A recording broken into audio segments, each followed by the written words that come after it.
Bonjour tout le monde. Bienvenue donc à ce premier Froid Expresso de la semaine.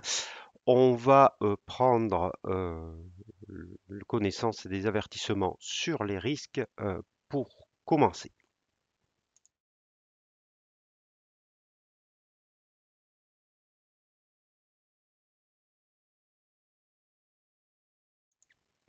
Voilà. Pour commencer cette semaine, ou en tout cas la semaine précédente, vendredi, qui s'est terminée par un dollar plutôt fort, qui est un petit peu plus mesuré ce matin en baisse modérée. Alors pourquoi il a été fort vendredi?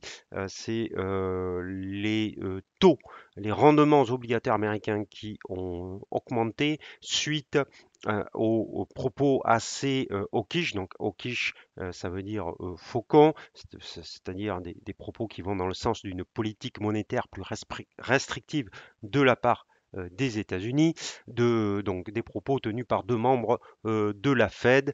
C'est des rendements obligataires, hausse du dollar, qui aujourd'hui est un petit peu plus mesuré ce matin, mais les États-Unis n'ont pas encore ouvert, donc on verra si c'est suivi.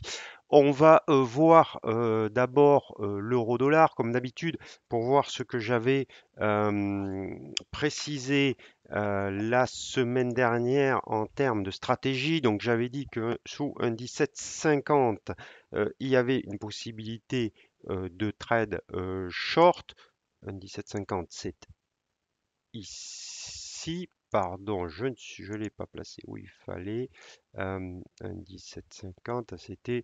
euh, non, je suis... Alors, attendez. Voilà, c'était ici, pardon. Un 17,50, je vais y arriver. Voilà, c'était ici. Donc, sous un 17,50 vendredi, j'avais dit que on pouvait envisager des trades short, surtout sur cassure de ce petit support ici à 1,1730. Donc vous voyez que vous avez eu le signal, donc sous 1,1730 avec un stop loss au-dessus de 1,1750, vous avez eu le signal sur cette longue bougie rouge. Donc soit vous l'avez pris en cours de route, soit vous avez attendu la clôture, mais en tout cas, vous avez pu être short là-dessus. On est on a eu un petit rebond et puis ensuite on est venu tester tout d'abord un 17 qui est un support, hein, puisqu'on l'avait testé ici, donc on aurait pu prendre nos bénéfices ici, ou si vous ne l'avez pas fait, encore mieux, puisque ce matin on est venu sur le deuxième support à 1,1685 et vous aviez le dernier support, le support majeur qu'on va peut-être aller tester, qui est à 1,1765, puisque c'est le plus bas ici du mois d'août, un 16,64 exactement. Euh, donc, c'est vraiment un support très important, 16,64. Donc, si vous êtes short, vous êtes gagnant sur un horizon de temps 1 heure, vous pouvez prendre des bénéfices à ce contact-là, un 16,84, ou même maintenant, si vous ne l'avez pas fait, au moins la moitié de la position, rabaisser votre stop loss, par exemple, et viser peut-être un 16,65, ou si vous êtes plus aventureux, la cassure des 16,65. Mais pour l'instant, rien n'indique que ça sera le cas. Voilà. Donc si vous êtes sorti maintenant, que faire? Vous avez une oblique baissière, hein, qui s'est ici formée. Donc tant qu'on reste en dessous, on reste bien sûr short, mais euh, le fait que on ait testé à plusieurs reprises cette zone de support entre un 16,65 et un 17 et que pour l'instant on la casse pas, il vaut mieux peut-être sortir en tout cas une partie de vos positions avant de voir si on va plus bas, parce que visiblement il y a quand même beaucoup d'acheteurs sur cette zone, même s'ils n'arrivent pas à faire rebondir l'euro. Euh, Bien sûr, se positionner long, c'est pas une bonne idée on est quand même sous cette oblique haussière, sous cette moyenne mobile à 200 périodes, sous les moyennes mobiles à 13,34 qui sont toutes descendantes. Donc moi, je repasserai peut-être long si on passe au-dessus, si on franchit le 17,50, mais tant qu'on reste en dessous, c'est plutôt des trades short qu'il faut envisager.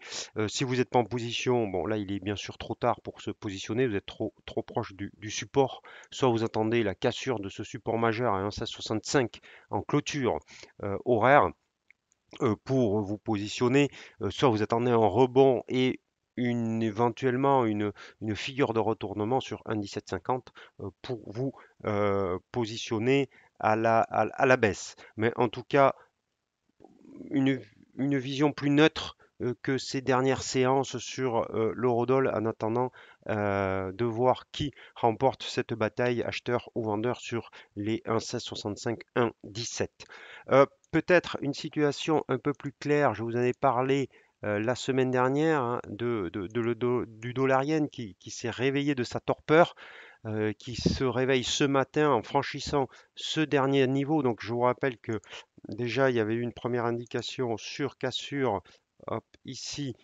franchissement de cette oblique baissière et d'abord ce rebond sur la moyenne mobile à 200 périodes. Aujourd'hui, on casse un plus haut à 110,81, donc on pourrait très bien revenir dans un premier temps sur ce sommet à 111,66 sur le dollar yen. On a euh, eu ce pullback sur la moyenne mobile à 34 périodes, donc on voit bien qu'elle sert de support, cette moyenne mobile à 34 périodes, ici à plusieurs reprises, hein, ici, hop, et ici. Ici même trois fois, donc et même ici, donc ça fait cinq reprises, hein, à cinq reprises. Donc cette moyenne mobile à 34 périodes exponentielle, elle est assez importante. Euh, on pourrait avoir un scénario de ce type, un pullback sur, alors ça serait très classique, sur le franchissement de la résistance qui deviendrait une droite de polarité et voilà, une reprise haussière. Si vous aviez une bougie verte qui apparaissait sur ces 110,80, vous pourriez rentrer en position longue avec un stop loss sous la moyenne mobile à 34 périodes, par exemple. Ça serait un assez bon risk-reward pour viser les 111,66. L'autre devise, mais c'est pas très étonnant puisque le yen et le franc suisse sont des deux valeurs refuges et qui s'affaiblissent, euh, c'est le dollar suisse. On est un petit peu dans la même configuration. On a sur l'horizon de temps quotidien cette oblique haussière qui fait office de support. Cette fois-ci, on a une hausse ce matin, même si apparemment une mèche basse, une mèche haute, pardon, est en train de se former. Ceci étant, c'est peut-être assez logique, il faudra vérifier la clôture ce soir, mais si on dépassait en tout cas ce point haut de la journée, ou même on pourrait se positionner long avec un stop loss sous ce fort support à 0,9215 pour viser au minimum les précédents plus hauts à 0,9330. Voilà. Donc plutôt long dollar suisse, plutôt long dollar yen. Les points d'entrée, je vous les ai donnés. Euh, Ça offre de risk-reward assez intéressant et donc on est dans le sens de la tendance. Donc ce sont les trois paires de devises, en tout cas les deux, le dollar yen et le dollar suisse, plus que l'eurodoll maintenant, qui est repassé un petit peu neutre, à surveiller, ou en tout cas sur lesquels l'avis est positif et on peut rentrer des trades. Euh, les autres paires de devises, on va voir. Alors, l'AUD yen, alors là, il se passe rien. L'AUD, l'AUSSI, toujours plutôt un biais baissier, mais je vous l'avais dit à plusieurs reprises que maintenant, il y a un petit support à 0,7222 qui s'est formé. Et donc, que si on clôturait en dessous, on aurait peut-être un bon point d'entrée, en tout cas un signal vendeur. Mais pour l'instant, on est plutôt en zigzag, même si il recommence à afficher de la fébrilité. Donc peut-être que ça va se produire, mais vous voyez ce support à 0,7222 touché à une, deux, trois, quatre, cinq reprises qui est assez fort. Donc une clôture en dessous serait un signal vendeur. On va passer sur l'euro suisse, les paires donc, en euros. Donc là, il ne se passe pas grand-chose. L'euro sterling non plus. Toujours un petit peu faible sous la moyenne mobile à 200 périodes, mais pas vraiment de vente ou en tout cas de mouvement euh, négatif conséquent. Donc on préfère rester à l'écart. L'euro-yen, lui, il montre un rebond assez fort, mais qui doit être encore confirmé. On reste sous la moyenne mobile à 200 périodes et c'est pas l'idéal pour se positionner longtemps qu'on est en dessous. On attendra sans doute un rebond au-dessus de ce niveau à 130,75 pour se positionner long. On en est loin encore. Euh, Ensuite, on va aller voir les paires en contre-livre pour voir que là encore, on a un gros support ici sur le câble à 1,3610 et même une zone entre 1,3570 et 1,3610 qui contient les vagues de baisse.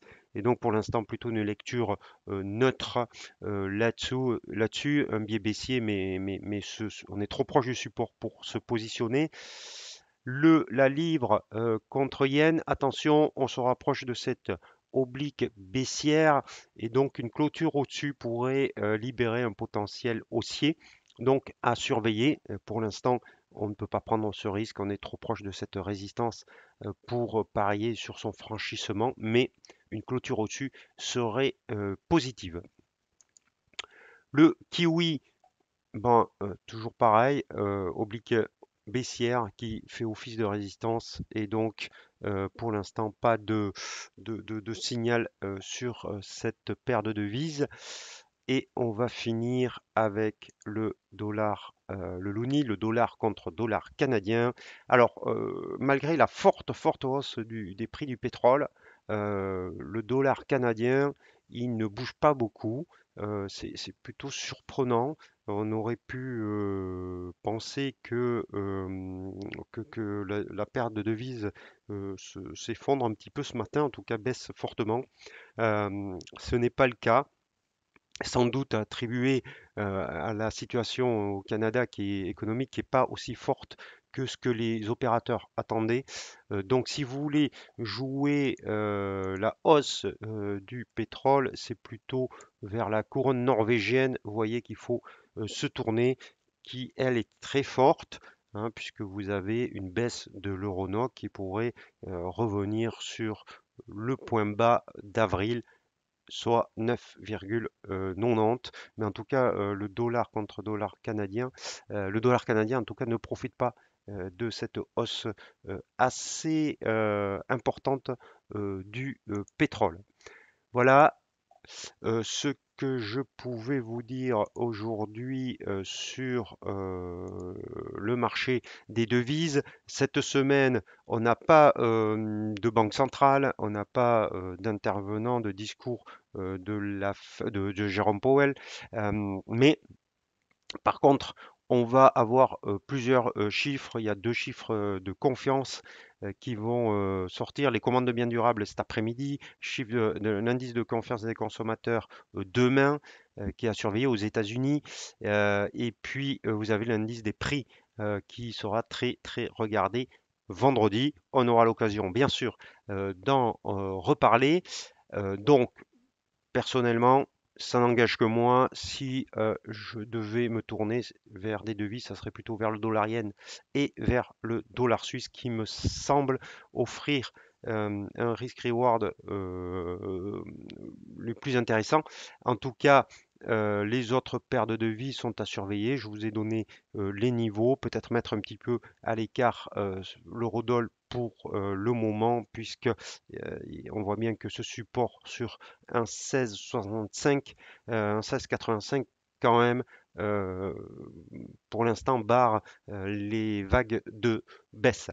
Voilà, je vous souhaite un très bon après-midi, de très bons trades. N'oubliez pas vos stop loss et je vous souhaite une bonne journée. À demain.